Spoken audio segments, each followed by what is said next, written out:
Épître de Paul aux Colossiens, chapitre 4. Maîtres, accordez à vos serviteurs ce qui est juste et équitable, sachant que vous aussi, vous avez un maître dans le ciel. Persévérez dans la prière, veillez-y avec action de grâce. Priez en même temps pour nous, afin que Dieu nous ouvre une porte pour la parole, en sorte que je puisse annoncer le mystère de Christ pour lequel je suis dans les chaînes, et le faire connaître comme je dois en parler. Conduisez-vous avec sagesse envers ceux du dehors et rachetez le temps.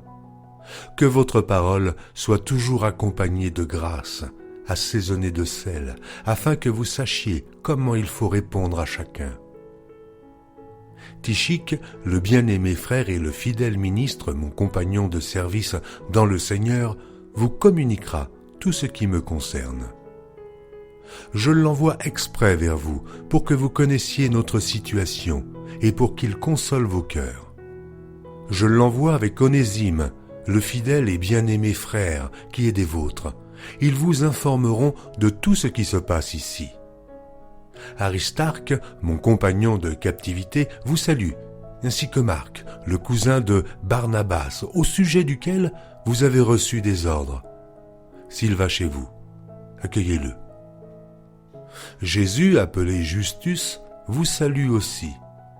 Ils sont du nombre des circoncis et les seuls qui aient travaillé avec moi pour le royaume de Dieu et qui aient été pour moi une consolation. Épaphras, qui est des vôtres, vous salue. Serviteur de Jésus-Christ, il ne cesse de combattre pour vous dans ses prières, afin que, parfait et pleinement persuadé, vous persistiez dans une entière soumission à la volonté de Dieu.